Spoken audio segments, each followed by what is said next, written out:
Like, listen, I'll wash my hands. Yeah. I don't wash my hands. Good. What's my quote? The Babylonians have sinks with fucking soap? They did not. Yeah. I don't wash my hands. No, probably not. When was that invented, Pete? Maybe 50 years ago, washing your hands? Yeah. I don't wash my hands. Maybe. It's all been downhill since then, too, if you really think about it. Think about it, bro. What'd they have? The fucking, the plague? The plague? Yeah, okay. That's like getting money, I'm on my thug again.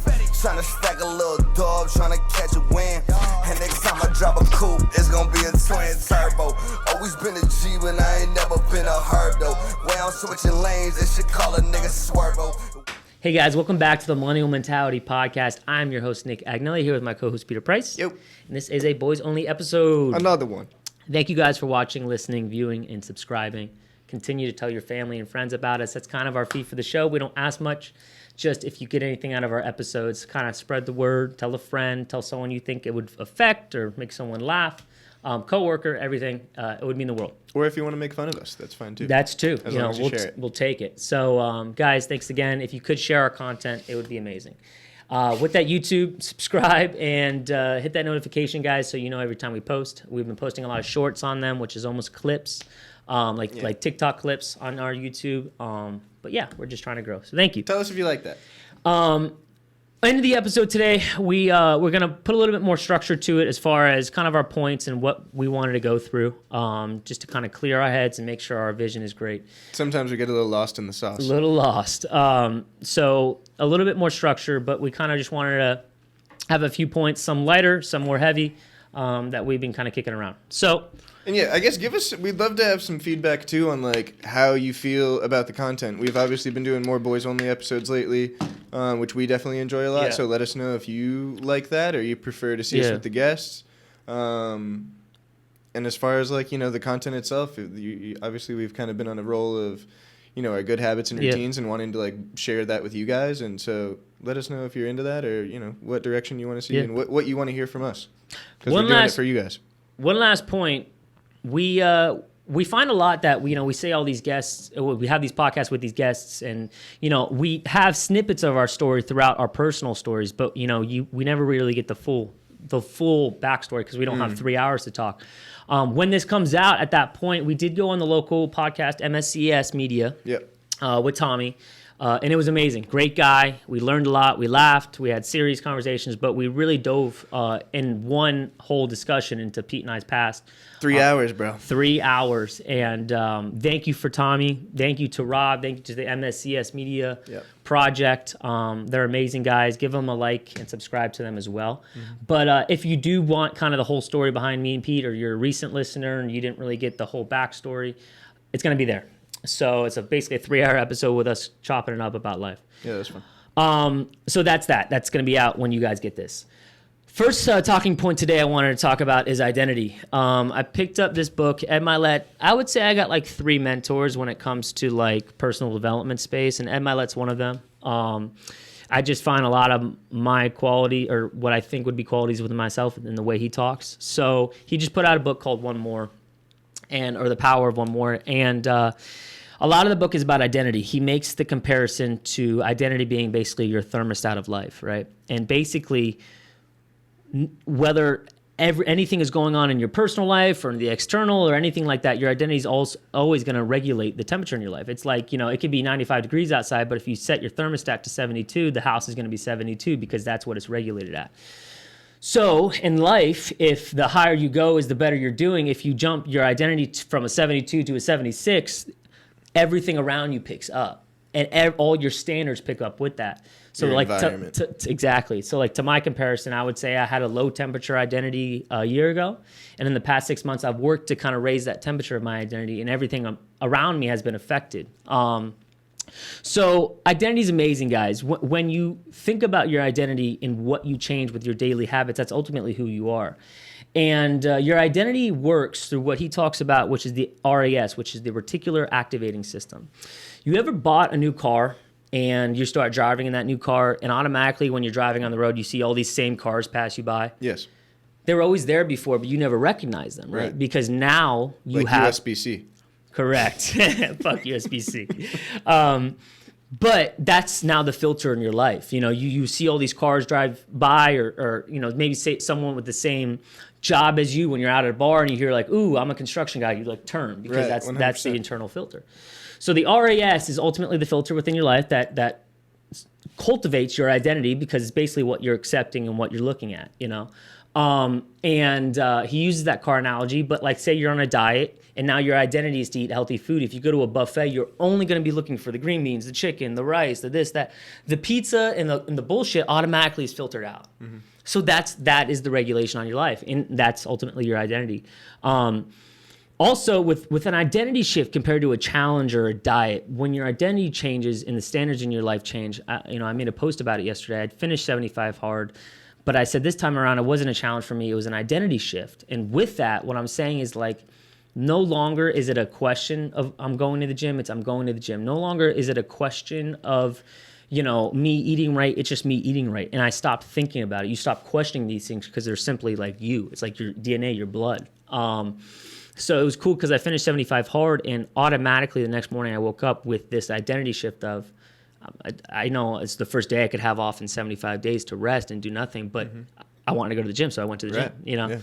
And so let me ask you something. If you think that your inner thermostat is cold and you're trying to change your identity,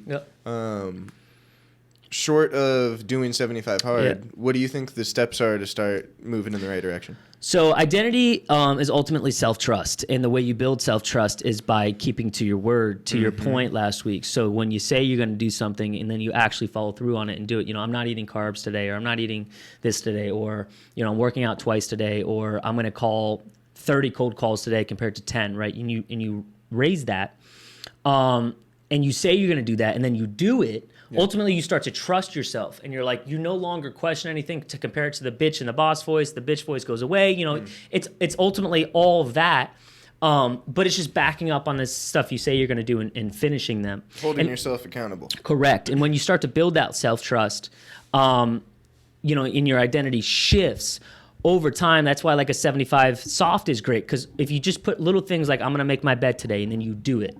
And I'm gonna make these calls today, and you do it, or I'm gonna get flowers for my girl today, and then you do it.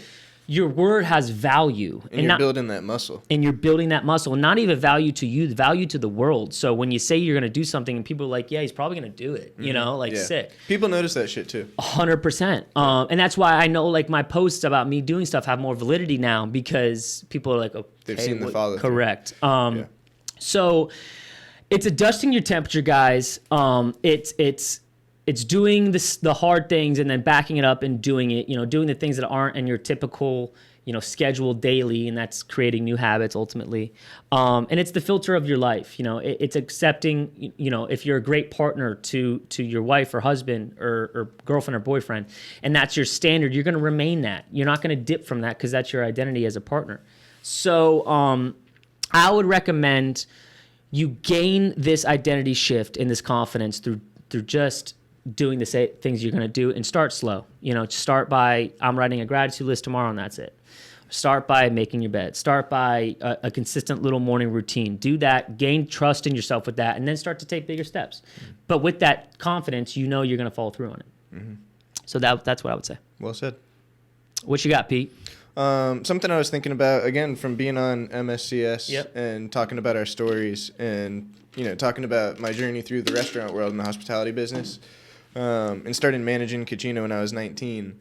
I was just kind of like thinking back on it and how funny of a time that was, and how funny it was to even be in that position, 19 years old, running a nightclub, kicking people out for being under 21 when I was under 21 myself. But also a big part of that, and like I think something that made me grow quickly, as a young adult, was being in a setting where, I was managing sometimes people that were like 35, 40 years old, and having to tell them what to do and be their manager.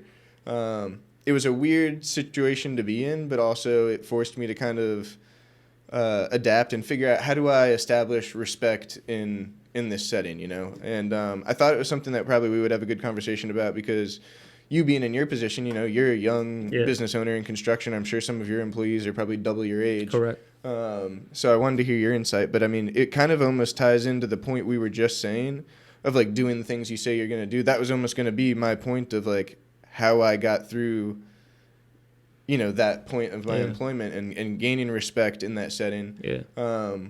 Was by, you know, doing the things that I expected of my employees. I didn't really ask them to do anything that I couldn't do myself or wasn't willing to try myself. And just leading by example. And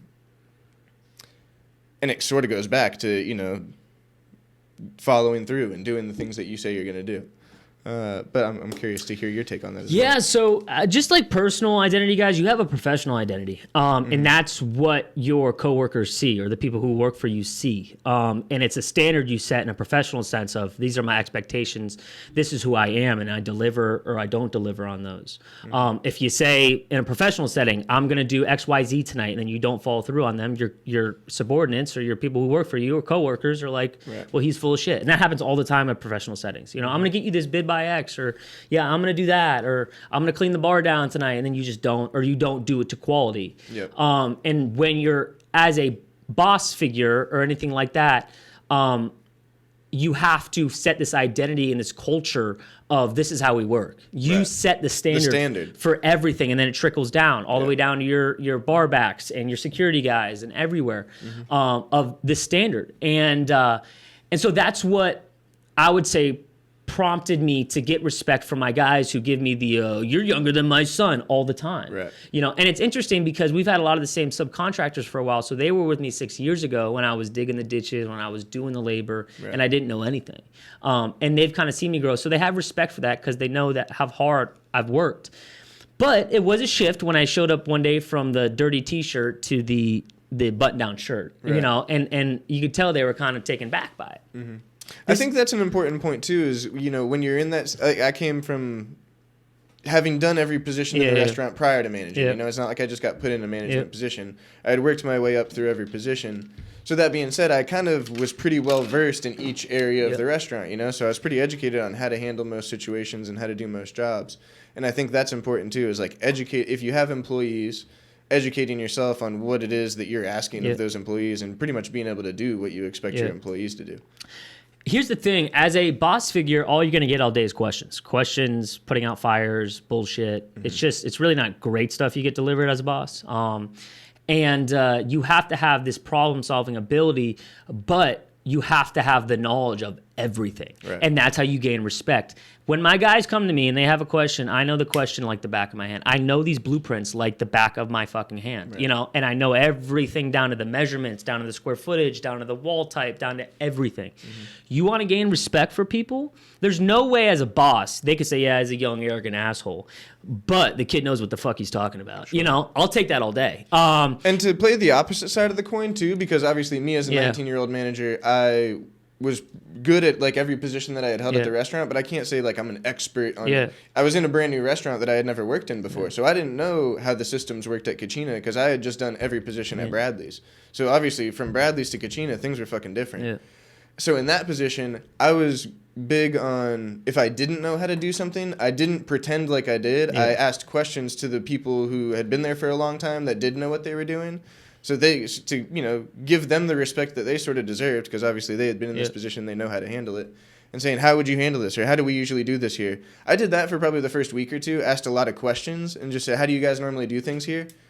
And then took a mental note of, okay, that doesn't seem very efficient, we should do this differently, but that gave it some time, you know, to see how the processes worked before I just came in first day and was like, that's wrong, we're doing it my way, you know? And obviously there's certain settings where that you might be right the first day you walked in. But if you are in a position where you aren't an expert necessarily in your field, or you're in a room full of people who are just as educated or knowledgeable as you are, if not more, I think it's important to give those people the respect that they sort of deserve at the same time. It's a huge thing. You have to treat them as people. The best, it's in the book I just read, The Power of Belief, but the best bosses or CEOs or whatever, they treat their employees as like people. They ask them about their wife or their kids or this or that. And there's a respect there. It's not like I'm telling you what to do. It's like, hey, we're on the same team here, bro. Let's just be the best we could be. So when you find that you do that and then you back it up with the knowledge, and and you have a standard, people respect that. Like, for instance, on the construction site, I like my shit clean. I like my shit swept up, clean. So when a client walks in, they're like, holy fuck, this is a construction site and it's clean. That's a standard I set. Right. So before any contractor comes in, a different one. So say the plumbers were here on Tuesday and it's Wednesday. If the plumbers come in and there's, PVC clippings on the floor and there's sawdust and there's this or that, the electricians are going to come in and they're going to say, okay, I'm just going to leave my wire snips on the floor and call it a day. Every fucking day when they walk in, it's clean. Right. So at the end of the day, I say, hey guys, do you mind cleaning up? Leave it clean. And it's the standard. Right. They can't say, well, it was already dirty. That would be the easy excuse. It would just like, guys, I asked you to clean up every day. Stop 15 minutes early and do that.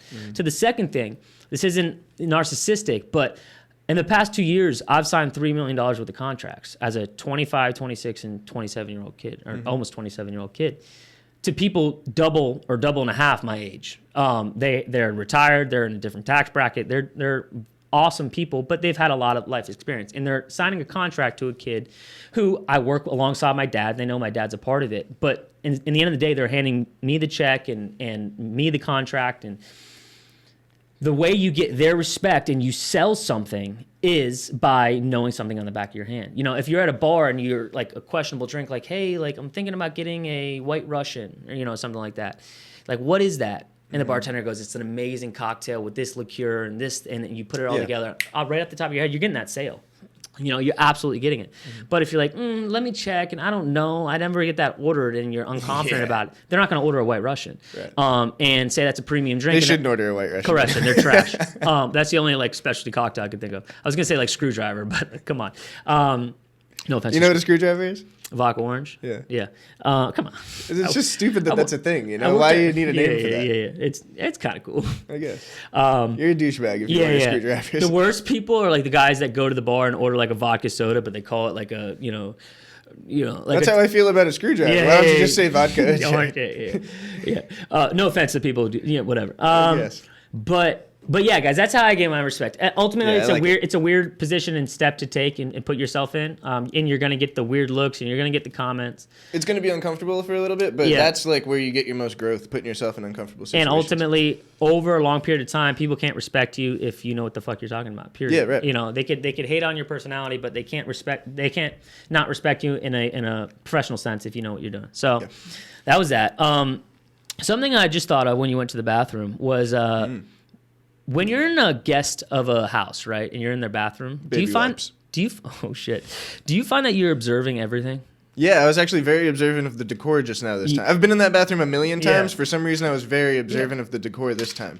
The towel hanger things are all mismatched. Mm-hmm. They're not in a straight line. Yeah. They're all obscure. Well, you find that when you go to take a towel, it's a little easier if it's, I figured it was intentional. Maybe. I don't know. It might just be trendy and cool. Oh, it could be. Like a Pinterest thing, But I do find when I go to someone's house and I'm a guest, I just, I could tell you what your guest bathroom looks like in and out. Fuck, dude. I wish I would have cleaned it better before you came over last time. No, I'm just very observant, Pete. And I like to snoop around a little bit. You do? Okay, let's talk about that. Last time Nick came over my house, he was like, you mind if I take a look in your bedroom? And was already sort of about to open the door. I was in the room. I was like, hey, what? You mind if I take a look around? And I cleaned the house, but by cleaned the house, I threw everything inside my bedroom to make it look clean. Yep.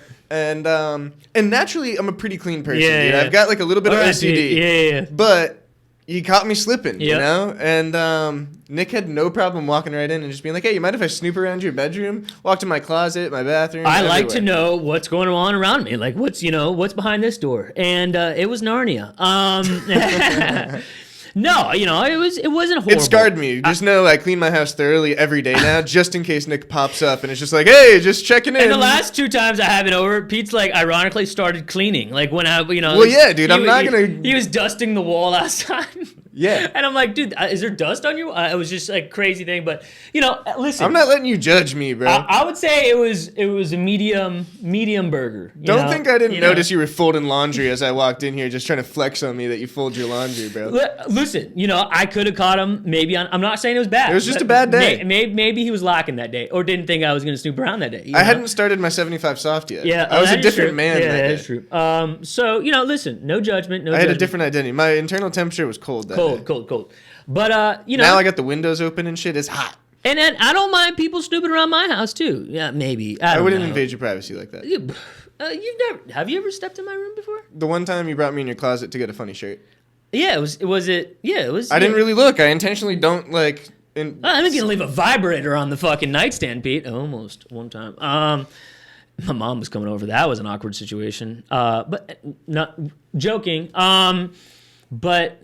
So yes, I would say I always notice everything, and I always notice everything. Keep your shit cleaned up. All right. No. Noted. So Can't wait for you to come over next time, boy. last thing I got, Pete, is What do you have? when you're in a public restroom, boom, boom, pee, bang, bang. Do you wash your hands every time? Yeah, now I do. Okay. For a long time in my life, I did not. Mm-hmm.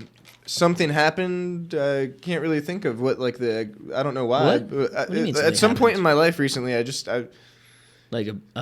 it JoJo, like, called me out one time, and she was right, you know, I hadn't. She was, did you wash your hands? And I was like, I'm not going to lie. I'm not a liar either, Yeah. you know? And I was like, I never want to feel this feeling again.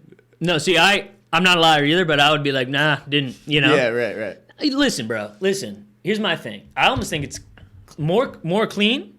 I go up there. I do the toothpick clamp, right? A little, right? You know what? In the urinal. 2 shakes, and I'm out. Yeah, no, okay. Right? So, like, and everyone's like, oh, that's disgusting. You're telling me go to a sink at a public restroom that's filthy My with dick's germs? clean, you know? You know? Like, it's not like I'm touching something dirty Correct. until I touch the sink. Correct, you know? But, Yeah. like, you're disgust, you know, weirdo. Okay, let me rephrase my answer. So maybe you're going to start not washing your hands. Well, if I pee, I probably am not washing my hands. But, like, Okay. if someone else is in the bathroom with me, I probably will just to, you know, not get the judgment. do my due Yeah, diligence. Like, you and I were in a public Yeah, restroom yeah. recently, peed. You didn't wash your hands and embraced it. I Correct. did, just to Yeah. have done it. But did you notice when Tommy was in the restroom, I did wash my hands? Yeah. Yeah. Yeah. Well, because, you know, I don't, you know. Yeah. Social acceptance. Well, I do also understand the fact of, like, it is my dick, you know, that Right, I'm touching. and it's clean. But I am going to go shake a hands with a dude, and I would think twice before shaking a hand with a dude when, you know, I just touched my balls with my hand. that's you fair. know? Yeah, that's So I do. But pooping, washing hands every time, right? Well, yeah, well, depends. What are when do you not? Like when it was one of those wipes where nothing's on it? Just figured out to back myself into a corner. So if I'm at me home and normal Sunday afternoon, Yeah. chilling, nah, I ain't washing my hands. You know, Really? unless there's some tire marks on me. You know, like say that day everything was just Wild West. You know, Yeah. I don't know. maybe I would. You know, basically my rule of thumb is if You're I don't only get, washing your hands in public if I don't get anything on your hands. on your hands, or that day I'm feeling like, you know, listen, I'll wash my hands. Yeah. I don't wash my hands. But listen, I respect the honesty. everyone around me is super immune effective. Yeah, you never get sick. I never get sick. That's good. What's my quote? The Babylonians have sinks with fucking soap? They did not. No, probably When not. was that invented, Pete? Maybe 50 years ago, washing your hands? Maybe. Here's It's my all thing. been downhill since then, too, if you really think about it. Think about it, bro. What'd they have? The fucking the plague? The plague? Yeah, okay. Let me see that. That was pretty bad, I think. Yeah, well, yeah. That came from rats or something. Killed like 40% of the Earth's population. But listen, do your thing. I'm not going to judge you if you wash your hands or don't. Team no wash. But I'm going to keep washing. yeah. This is one of the habits I'm not going to get on board with for you. Listen, it matches the file subscription, you know, for us.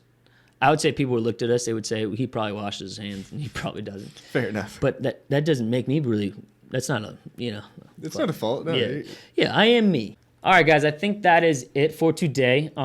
We like keeping these boys only segments kind of short, sweet, to the point. Let us know if you like that. or not. Yeah. Please We'll start do them getting- long if you want them long. We're And just us- trying to figure out. I know we definitely have weekly listeners, guys, either on Spotify, Apple, or YouTube. If you watch, give us your feedback, please. I know, you know, we don't have a huge regular following, but we definitely do. So Wherever it is you are watching, leave a comment so we can see where people Yeah. are watching too. and give us feedback. We really do love that. We want to keep improving and keep giving you guys the content you want to see. So Yes. thank you guys for watching, listening, viewing, and subscribing. We love you guys. Continue to tell your family, friends, coworkers about us. It means the world. We will see you guys next week. Peace. I've been outside getting money, I'm on my thug again. Tryna stack a little dub, tryna catch a win. And next time I drop a coupe, it's gonna be a twin turbo. Always been a G, but I ain't never been a herb though. Way I'm switching lanes, they should call a nigga Swervo.